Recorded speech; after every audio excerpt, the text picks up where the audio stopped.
तो अब हम पढ़ेंगे reading and evaluating complex expressions.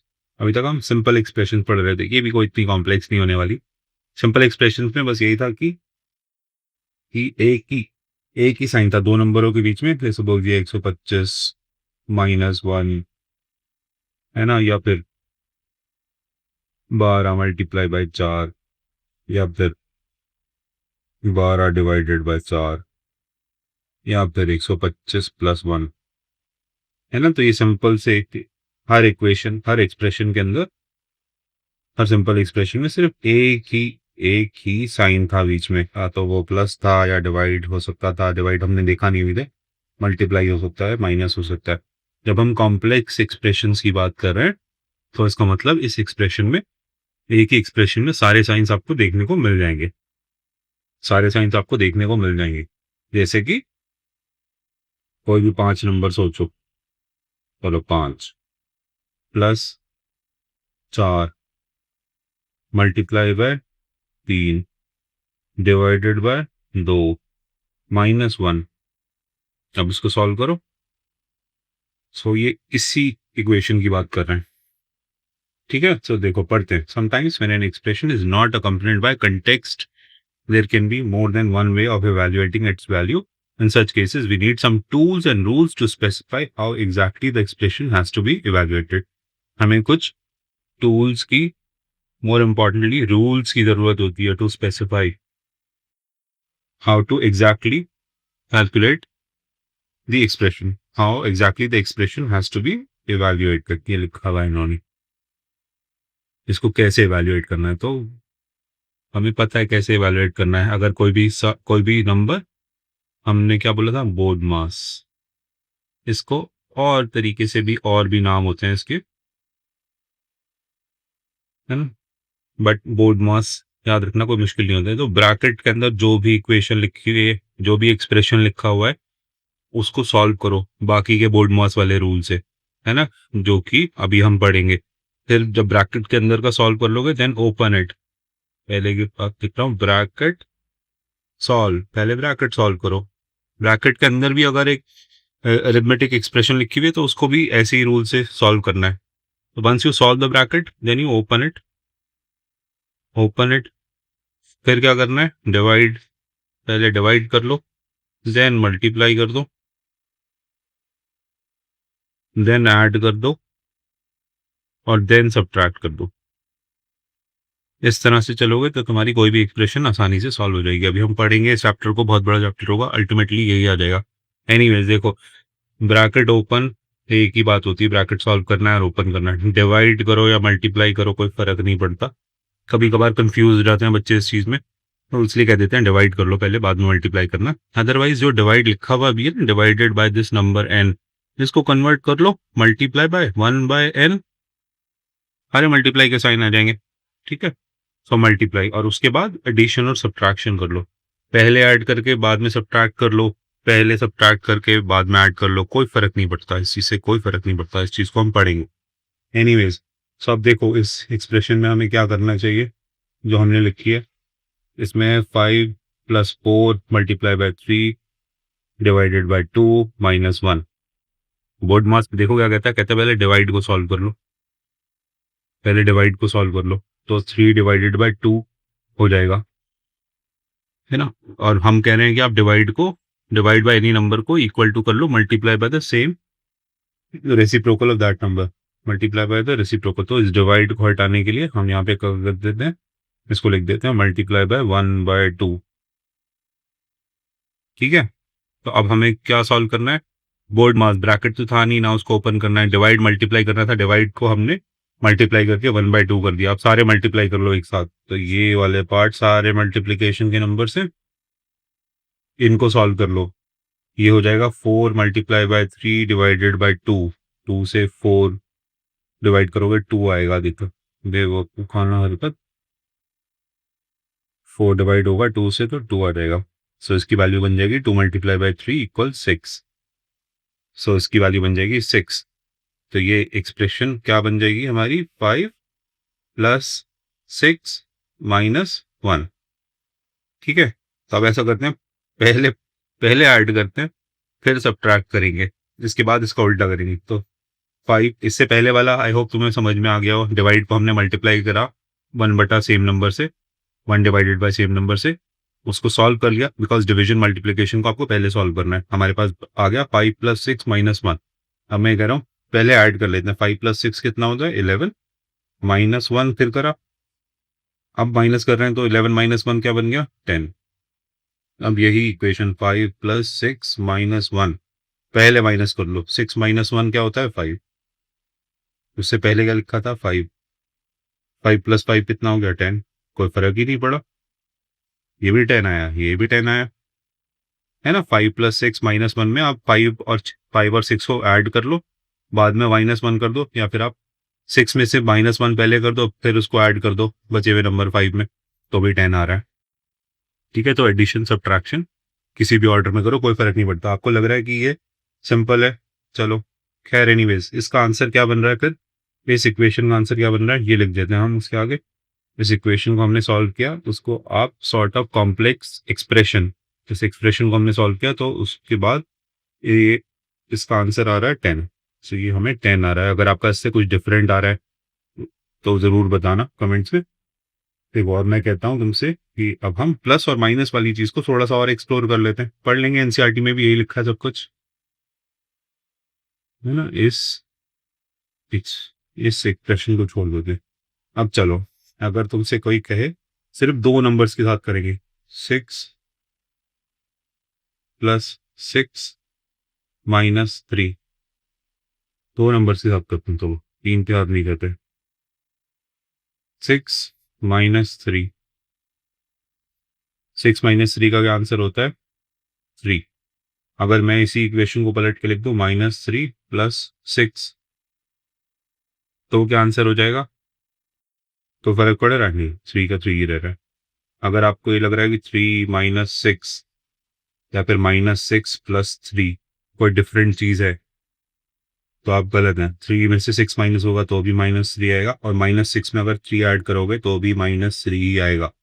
Number line पे जाके देखो, अगर आप 6 पे खड़े हो और आपको -3 करना है तो आपको लेफ्ट में जाना है 3 में, लेफ्ट 3 मूव करोगे तो आप 3 पे आ जाओगे।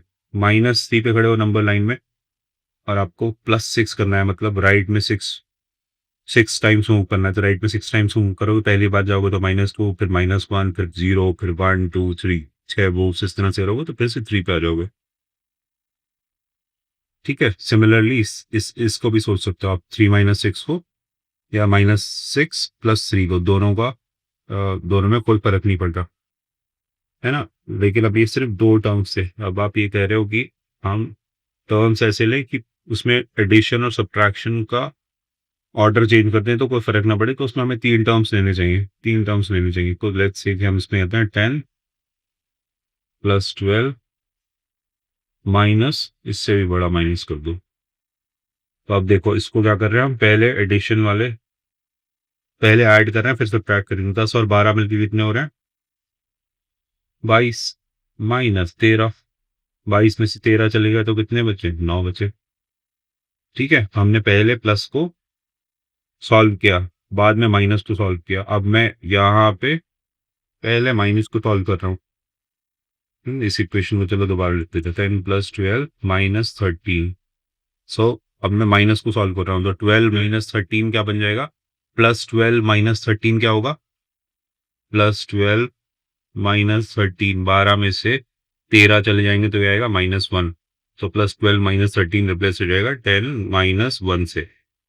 इसका क्या आंसर आ जाएगा 9। पहले वाले केस में इंस्टेंस में जब हमने पहले ऐड किया फिर सब्ट्रैक्ट किया तब भी 9 बना। दूसरे इंस्टेंस में जब हमने पहले सब्ट्रैक्ट किया बाद में ऐड किया तब भी 9 बना। तो एडिशन सब्ट्रैक्शन के टर्म से, ऑर्डर से कोई फर्क नहीं पड़ता, पहले आप ऐड कर सकते हो या पहले आप सब्ट्रैक्ट कर सकते हो, कोई फर्क नहीं पड़ेगा। देखो एक बात और समझते हैं आगे चलने से पहले, इसको रब कर रहे हैं। अगर आपसे कोई बोले कि ये एक मैथमेटिकल एक्सप्रेशन लिखी हुई है, ये एक मैथमेटिकल एक्सप्रेशन है 5 + 4 × 3 डिवाइडेड बाय 2 -1, तो इसको इसकी इंडिविजुअल टर्म्स बताओ, व्हाट आर द टर्म्स। आपके ब्रेन में होना चाहिए कि ये 3 टर्म से मिलकर बना हुआ है। जहाँ पे भी प्लस या माइनस का साइन आ जाएगा, वो उसकी टर्म होगी। है ना? मैं ये कह रहा हूँ कि 5 इसकी एक टर्म है और ये वाला पूरा नंबर इसकी एक और टर्म है। और ये जो 1 है, ये भी एक इसकी टर्म कह सकते हो आप। तो इस इक्वेशन को इन 3 नंबर्स से समझने की कोशिश करो। प्लस और माइनस के जो साइन्स आ रहे हैं, उसके बाद वाले नंबर्स ही हैं जिनको आपको कैलकुलेट करना है। उसको मल्टीप्लिकेशन से अपने आप को कंफ्यूज नहीं करना। इसीलिए बोर्ड मास का रूल ये कहता है कि पहले डिवाइड मल्टीप्लाई को सॉल्व पहले कर लो। तो जब आप इसको सॉल्व पहले कर लोगे तो फिर आपके पास प्लस माइनस करने के लिए एक नंबर आ जाएगा, है ना? और इसकी स्पेसिफिक टर्म तो an expression is made up of addition of terms. उसमें सारे टर्म्स एडेड फॉर्म में होते हैं, तो प्लस के साइंस होते हैं। तो इस इक्वेशन को अगर मैं लिखूं 5 plus 4 multiply by 3 multiply by 1/2, ये एक टर्म हो गई। एक टर्म 5 थी इसकी, है ना? और दूसरी वाली सारे एडिशन के टर्म हैं, तो इसमें भी अगर मैं प्लस का साइन डालूंगा तो 1 के ब्रैकेट के अंदर -1 चला जाएगा। तो अगर इस इक्वेशन की कोई टर्म्स तुमसे पूछे तो उस इक्वेशन के क्या क्या टर्म्स हैं? This is term 1 which is 5, the second term is 4 multiply by 3 multiply by 1/2, जिसको आप 6 भी डायरेक्टली बोल सकते हो। Second term is 6 and third term is -1, है ना? इसको हम इस तरह से कह सकते हैं कि any arithmetic equation, any arithmetic expression can be considered as a sum of individual terms. So this is term 1 plus term 2 plus term 3. इसकी term 1 क्या है? 5 प्लस इसकी term 2 क्या है? 4 मल्टीप्लाई बाय 3 मल्टीप्लाई बाय 1/2 को आप सीधा 6 लिख लो। इसकी term 2 है 6। उसको ऐड नहीं कर रहा मैं सिर्फ टर्म्स के बारे में बता रहा हूँ। फर्स्ट टर्म क्या है? 5। इसकी सेकेंड टर्म क्या है? 6। इसकी थर्ड टर्म क्या है? -1।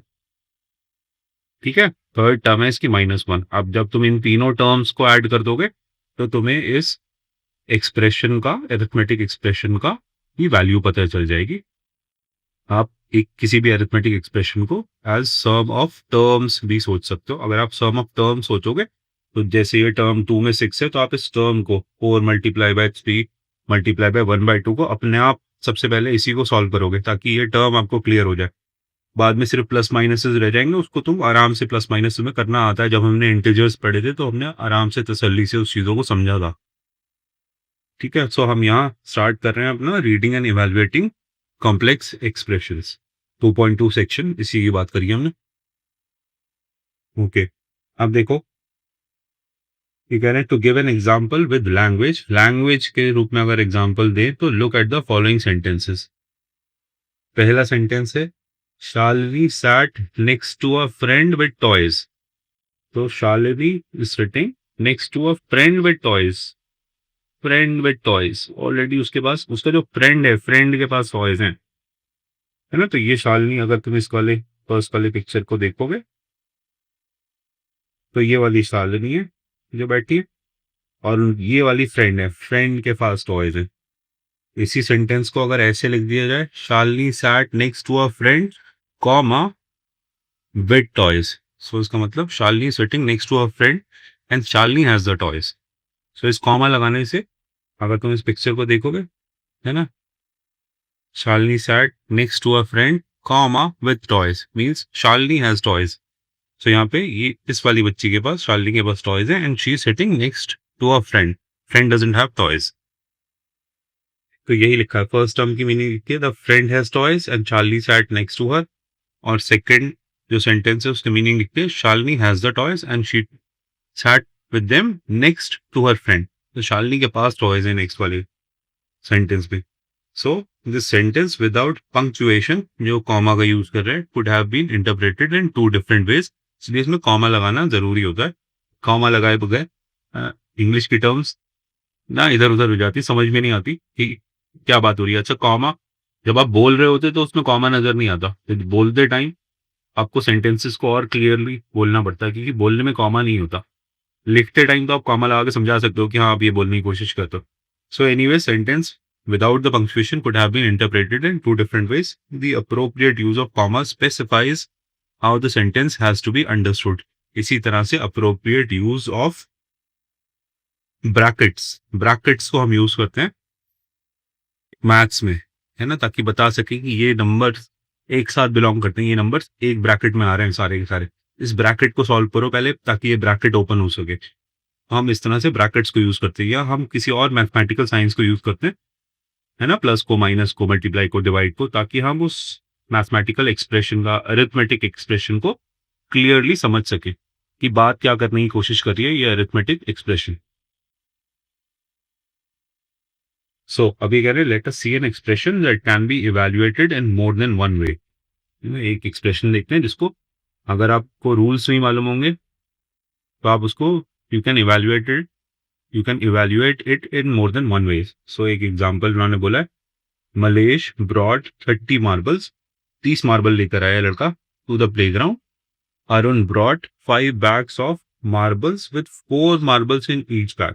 सो पहले बच्चा लेकर आया था 30 मार्बल्स, और जो दूसरा बच्चा था वो 5 बैग्स लेकर आया, और हर बैग में कितने मार्बल थे? 4 marbles in each bag. Now आप ये पूछते हैं, how many marbles did Malesh and Arun bring to the playground? मतलब दोनों मिलाकर कितने लेकर आए, दोनों मिलाकर कितने लेकर आए। So Malesh summarise this by writing the mathematical expression as 30 + 5 multiply by 4। तो उसने बिल्कुल ठीक किया है ना, 30 मार्बल्स को खुद लेकर आया। मलेश कितने मार्बल लाया? 30 मार्बल लाया। उसने कहा कि जी 30, और उसमें क्या ऐड कर दो, उसमें क्या ऐड कर दो, तो उसमें ऐड कर दो अरुण के मार्बल्स। अरुण कितने मार्बल्स लाया? अरुण 5 बैग लाया, 5 बैग में हर बैग में 4 मार्बल्स थे, तो अरुण के जो मार्बल्स थे वो ये वाले मार्बल्स थे, इसमें ये ऐड कर दो। ठीक है, सो इसमें ये ऐड कर दो।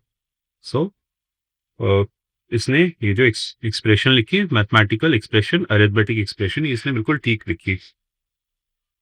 आगे कह रहे हैं देखो, इसने जो लिखा, without knowing the context behind this expression, Purna एक और ट्रेंड होगा, found the value of this expression to be 140। उसने इसको कैलकुलेट करके 140 कर दिया। नहीं, इसको कैलकुलेट कैसे करना चाहिए?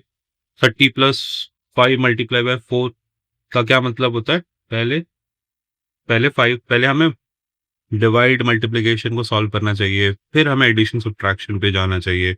बोर्ड मास देखोगे तो डिवाइड मल्टीप्लाई पहले सॉल्व करो, फिर ऐड करो एक्सप्रेशंस को। ये रूल होता है ना। कोई भी एक्सप्रेशन होती है, it is consistent of some of different terms. तो इसका एक टर्म ये 30 है और दूसरा टर्म क्या है? 5 मल्टीप्लाई बाय 4। तो उसको सही तरीका था इसको ऐड करने का, 30 और प्लस 5 मल्टीप्लाई बाय 4 मतलब 20। ये 50 मार्बल्स हैं दोनों के पास। उसने एक्सप्रेशन ठीक लिखी है। बट एक और जो ट्रेंड आया, पूर्णा, है ना, Purna found the value of expression to be 140। अब 140 कैसे फाउंड हो सकती है? कि अगर कोई इस 30 + 5 मल्टीप्लाई 4 को 5 मल्टीप्लाई बाय 4 पहले ना करके वो क्या करे, 30 के साथ ऐड कर दे 5 को। वो इस एक्सप्रेशन को गलत तरीके से सॉल्व करे कि पहले ऐड कर दे 30 + 5 को, तो सोचे कि मैं पहले इसको ऐड कर दूं और फिर बाद में 4 से मल्टीप्लाई कर दूं। तो ये हो जाएगा 35 मल्टीप्लाइड बाय 4, जो कि हो जाएगा 140। नहीं, ये 140 नहीं लिखा हुआ, ये करेक्टली लिखा हुआ है। जब एक्सप्रेशन लिखी है पहले वाले बच्चे ने, उसने 50 ही लिखा है। 50 को लिखने का उसका तरीका बिल्कुल ठीक है। एक बच्चा लाया 30 मार्बल, दूसरा बच्चा 5 बैग्स लाया, हर बैग में 4 मार्बल थे। तो इसको एक्सप्रेशन को 30 + 5 मल्टीप्लाई बाय 4 में 30 में पहले 5 ऐड नहीं करना है, पहले 5 और 4 को मल्टीप्लाई करना है। जो उनका आंसर है, जो उसका आंसर आएगा उसको 30 से ऐड कर देना है। सो आगे देखो, आगे देखो, ये लिखा है he added 30 to 5 first, जो हम दिखा रहे हैं तुम्हें, to get 35 and then multiplied 35 by 4 to get 140, जो कि गलत तरीका था। Mallesh found the value of this expression to be 50। ठीक किया उसने, he multiplied 5 and 4 first to get 20 and added 20 to 30 to get 50। So जो सही तरीका था वो मलेश ने किया। So Mallesh was right in this। सो आगे इसी चीज को एक्सपैंड करना है। एक्सप्रेशन फिर से लिख दिया, 30 + 5 multiply by 4। In this case Malesh is right, यही हम कह रहे हैं। But why did Purna get it wrong? Just looking at the expression 30 plus five multiply by 4, it is not clear. जब हम शुरू में पढ़ रहे होते हैं, then it is not clear whether we should do the addition first और multiplication first. तो क्योंकि मैंने तुम्हें बोर्ड मास बता दिया, तो अब तुम्हें पता चल रहा है कि डिवीजन मल्टीप्लिकेशन पहले कर लेनी चाहिए। बट जब हम स्टार्टिंग में पढ़ रहे होते हैं, तब हमें मालूम नहीं होता कि हमें पहले मल्टीप्लाई करना है या पहले ऐड करना है। So just as punctuation marks are used to resolve confusions in language, English language में, similarly maths में हम क्या use करते हैं? Brackets. And the notion of terms are used in mathematics to resolve confusion in evaluating expressions. ठीक है? So अगर आपको पता नहीं है, तो इसको 3 plus 5 multiply by 4 को exaggerate करने के लिए क्या करें? 5 plus 4 के अराउंड ब्रैकेट लगा दो। ठीक है? तो इस तरह से ये कह रहे हैं कि आप ब्रैकेट का यूज कर सकते हो। और उसके अलावा इन्होंने बोला notion of terms. Notion of terms ला दो कि कोई भी अरिथमेटिक एक्सप्रेशन होती है, इट इज अ सम। ये जो अरिथमेटिक इक्वेशन है 30 plus 5 multiply by 4 is actually made up of terms. 30 is term 1 added to term 2। What is the term 2? 5 multiply by 4। 5 multiply by 4 term 2 है। तो जब आपको पता होगा कि एक अरिथमेटिक एक्सप्रेशन जो है वो टर्म्स का एडिशन होती है, तो आप उस टर्म्स को पहले सॉल्व कर लोगे। उस टर्म का आधा हिस्सा निकाल के पहले वाले टर्म में ऐड नहीं करोगे और फिर उसको मल्टीप्लाई नहीं करोगे। आप सेकंड टर्म 5 मल्टीप्लाई बाय 4 जो होगा पहले उसको सॉल्व कर लोगे। सो ये यही कह रहे हैं, just as punctuation marks are used to resolve confusion in language, brackets and the notion of terms are used in mathematics to resolve confusion in evaluating expression. तो इस तरह से आप expressions को correctly evaluate कर सकते हो।